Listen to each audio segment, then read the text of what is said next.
長野旅行、安曇野市、岡谷市のダンスファン、長野県ダンス連盟のご一緒できた皆様、ありがとう。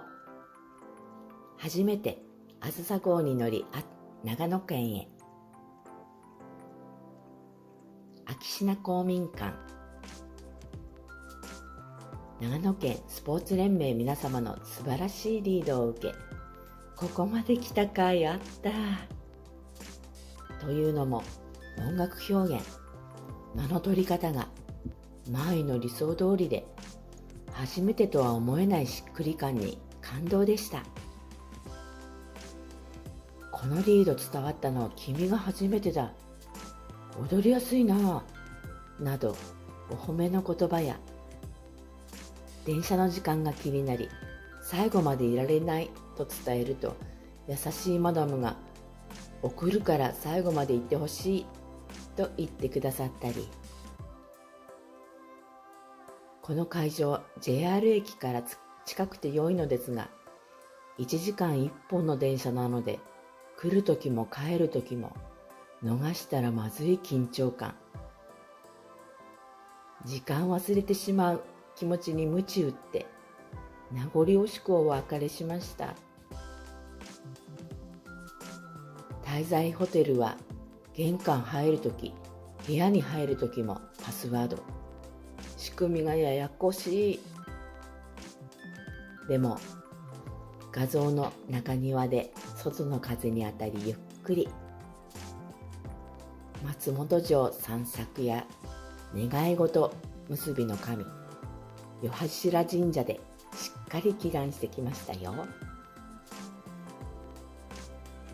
諏訪湖周辺巡るシルキーバス、スワンバス、前もって調べてましたが、便数少なくどこの駅から乗ればよいか現地付近で決めハラハラ。人通り少なくバス停でポツンと一人。パーティー開催しているのかな。会場着いて真っ暗な体育館で待つ。しばらくしてぞろぞろ集まり、ほっとしました。岡谷市民総合体育館。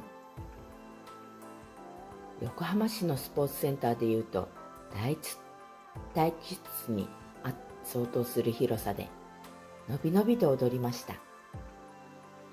周囲のことを気にかけてくれるマダム、たくさんご紹介いただきましたが、すでにお会いしている方と再会、おしゃべりとダンス、大忙し、汗だく。こちらの体育館、クーラーがなく、夜開催でも蒸し暑さがすごかった。夏場ずっと昼間開催がなかったのも納得です。今まで使用していたスワンドーム、工事中になり音響どうしようなどいろんな心配事対処しながらの開催だったんですよね。